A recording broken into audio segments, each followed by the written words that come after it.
Hey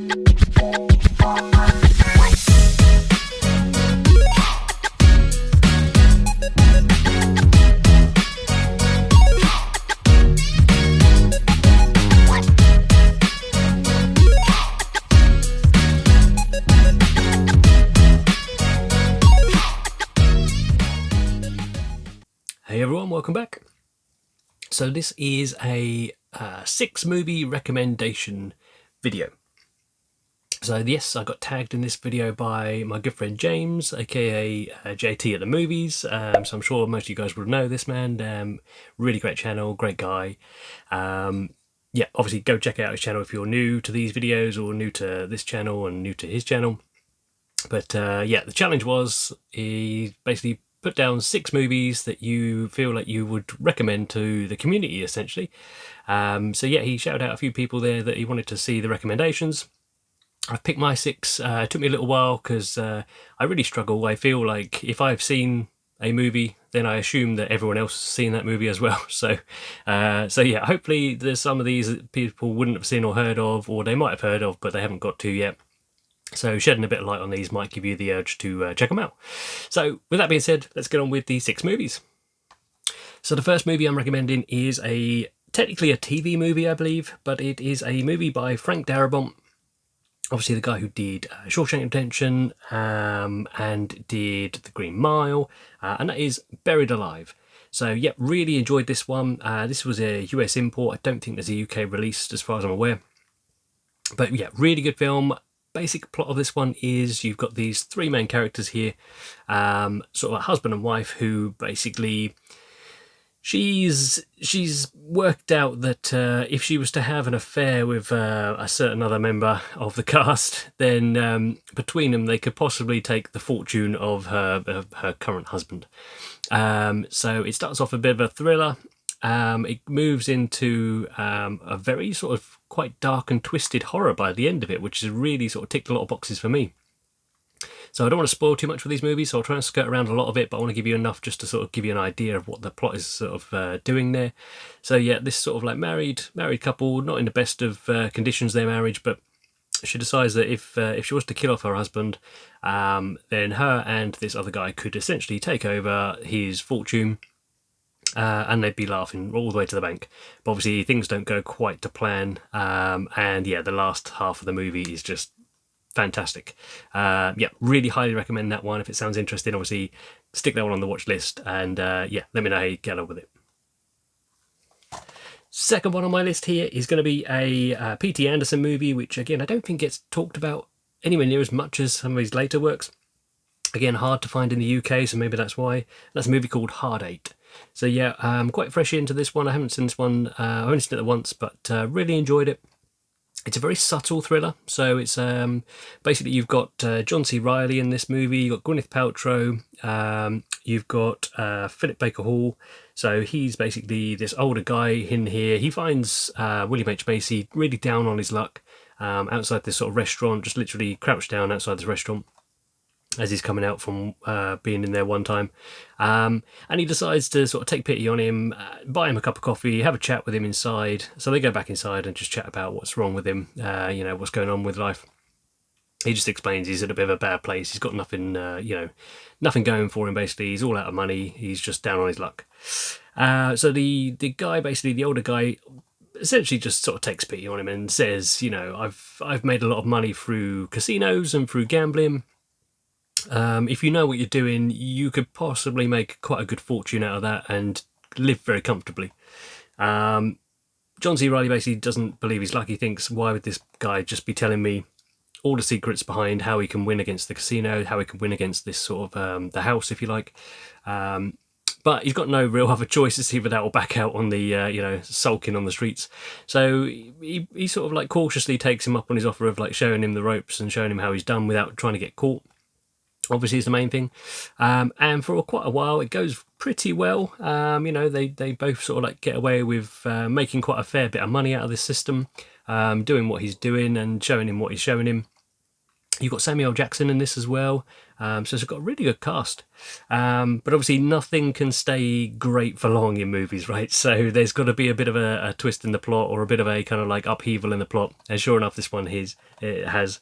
So yeah, I don't want to spoil any more than that, but yeah, really good. If you like those sort of like gambling movies based around casinos, like a really subtle, slowish thriller, and I don't mean slow in a bad way, just like a nicely plotted out kind of time framed thriller. Definitely recommend that one. Yeah, really enjoyed that one. So that's Hard 8. Next one is one that I think it's underrated. I mean, I loved this one when I first moved it, hence the recommendation. But I was looking a few of these up on sort of Letterboxd or IMDb, and some of these got a pretty low rating. So this is one of them. But for me, it ticked all the boxes. This is a horror movie called The Dead Pit. So yeah, Dead Pit. Really enjoyed this one. So again, basic loose plot of this one. It seems very 80s, so if you like your 80s horror, practical effects, big explosions, you've got some of those towards the end there. You've essentially got this girl who winds up, I think she's got amnesia, and she winds up in this sort of like psychiatric ward. All these other patients around her. She's trying to piece together what's happened in, why she's there, who she is, what she's all about. But underneath the surface, there's been, in the past, the movie opens, I don't know how many years beforehand, there's been this sort of like experimentation going on with some of the patients in the many years beforehand. So I don't want to go too deep into the plot there, but there's been some experimentation on some former patients, which, let's just say, might raise their heads again a bit later on in the film. And she's very kind of like confused, for one, because she doesn't know who she is, why she's in this place. She's sort of drawn to it for some reason as well. She befriends this guy in here, and between them they're trying to work out what's going on. Bit of a zombie movie sort of towards the end. I just love the practical effects. They're kind of like big misty sort of steamy corridors that you get in this sort of thing. The whole look of the movie, that 80s vibe all the way through it. Thoroughly enjoyed this one. So that is Dead Pit. Completely different in this one now. So this one is a movie called Perfect Sense. It's got Eva Green and Ewan McGregor. So again, I'm quite new to this one. I've only seen this one the once, but when I watched it, I just remember thinking, that is a tough watch by the time you get to the end of it. So I do enjoy a movie which kind of like, it takes you on a bit of a path, and then is not afraid to just commit to something towards the end. And this definitely does that. So again, trying to skip any spoilers and sort of skirt around everything. Basic idea of this one is, if you think of what happened in the real world with COVID, imagine if that sort of thing happened, but not quite the same way, but it was attacking the human senses, hence the title Perfect Sense. So yeah, it starts off, Ewan McGregor is basically a chef. He works in a restaurant, and Eva Green is more of a scientist who's basically gets called in to investigate these unusual phenomenon going on with certain people. It's all very grounded. It's all very sort of set in sort of like reality for the most part. But she's called in to work to basically analyse this thing that's going on with certain people, and they're noticing a bit of a trend picking up across the UK. And they're not too sure, how it's spreading, if it's contagious, how it's contagious, if it is contagious. And people are losing their sense of smell. So they just can't smell, which, doesn't seem the end of the world. People out there live without a sense of smell, fairly well. But, it doesn't stop there, is all I'll say. It doesn't stop there. These two sort of like cross paths, because she lives nearby where he works, and just they happen to cross paths, socially, or sort of like as they're coming back from work or leaving work, and they get to know each other, and they do form a bit of a relationship. But it's more the kind of like the speed, and then how humanity copes with losing the sense of smell, what that means, how that changes things for people. Obviously, being a chef, he likes to smell whether the food's fresh or whether the food's off. So that's one thing that sort of challenges. And then what I would say is it gradually creeps up in difficulty for the human race. So I'll leave it at that, and hopefully that sort of like piqued an interest of anyone who's into that sort of film. So yeah, that is Perfect Sense. And this one here, so this is my fifth one. This is, again, one I've watched once, but I just fell in love with it when I first watched it. Bill Paxton, Diane Lane in Indian Summer. Nearly forgot the title there. Indian Summer. So this, I love a coming-of-age movie. I love anything set on the water, especially in like a lake setting or anything like that. That ticks a big lot of boxes for me, this one. Again, so this one, basic plot of this one is you've got a summer school or a summer camp, I suppose. So imagine what you would get in sort of like the Friday the 13th type movies. Nothing to do with horror, this one. This is completely separate from horror, no horror in there. But that type of setting where you've got all these kids that go down to this summer camp for the summer, obviously, have a good time, do all these activities.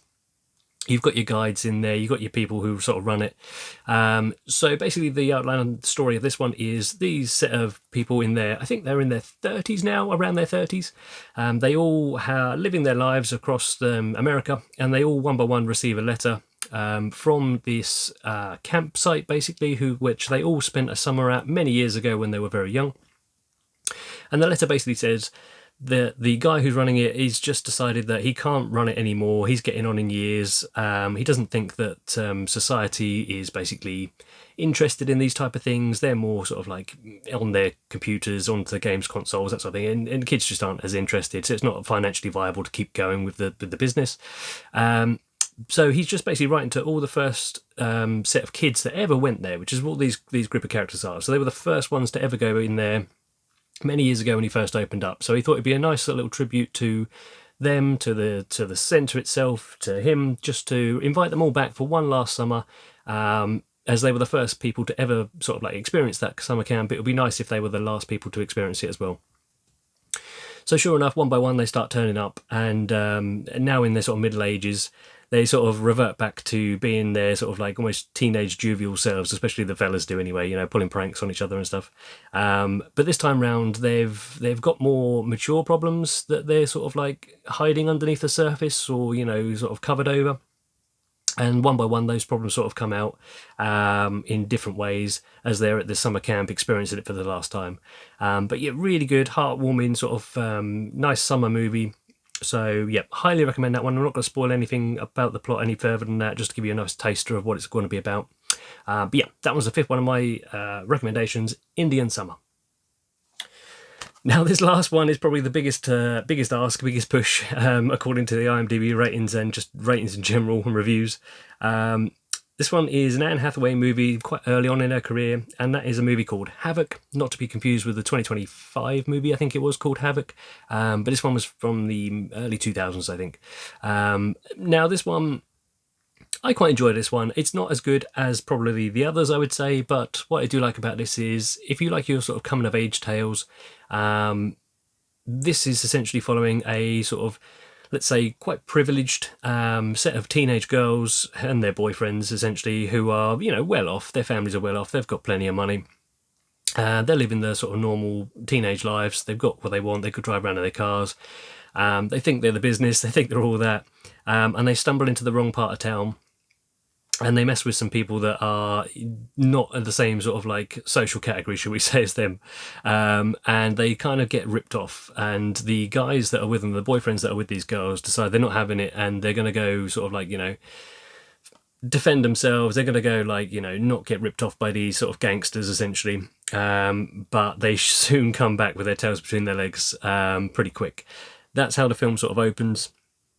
Now, as time goes on, the girls that are part of that, especially Anne Hathaway's character, she essentially feels like she quite liked the thrill of that sort of environment that they were in, that sort of the environment she's not been used to in that sort of safe suburban household that she's grown up in. She quite likes the gritty street kind of vibe with these characters that are very, very shady. So she decides to start going back, even though like they had a real rough time the last time they went in there and basically got told don't come back again. She decides to take a couple of friends and they go back. And this sort of like is where she starts leading her friends into this sort of slightly more shady life or lifestyle. And the guys are kind of like, a little bit, the guys who are a little bit shady, they're a little bit cautious at first as to what their motives are, but they kind of go with it because they sort of like, they like these girls. And I won't go any further than that. But yeah, it does have quite a dark part of it, I would say, towards the middle to the end. So, just beware of that one if it's not quite your thing. But yeah, that would be my last recommendation, and that is the movie Havoc. So thank you very much for tagging me, James, JT, at the movies. Fantastic challenge. Hopefully someone's got something out of one of those movies at least. I assume I've got to tag some more people, so I haven't thought about this, so I'm going to have to do this on the spot. So I've got to remember who James tagged now. I think James tagged almost everyone I know. I'll tell you what, I'm going to tag I'm going to tag Sprinkles at Cinema. So yeah, I know I tagged her on a video, the 80s video, I think, but yeah, I'd like to see what 6 recommendations that she has. I know she's been doing her A to Z, top 100 favourite movies of all time in different segments, which has been a really great series. There's been lots in there that have sort of piqued my interest that I need to go back over and just sort of pull out onto a watch list. So I'd really like to see what she has. I'm going to pick, I don't know whether, if AP hasn't been picked, I can't remember if James has already picked AP, but AP, Mr. Movie Cheer, if he's got 6 recommendations and he'd like to do a video, I'll pick a new pal. That's 2. I might do one more just to make sure I've got a few options in the chamber there. So the last person I'm going to pick, I'm going to go with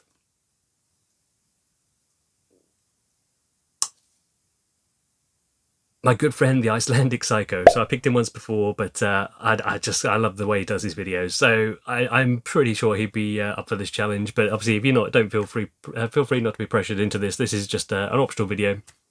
But yeah, 6 movie recommendations that you think you would recommend that maybe other people don't know or haven't got to yet. So yep, they're my picks. Hopefully that's ticked all the boxes for you, James, and I will catch you all next time. Thanks for watching, guys. Bye.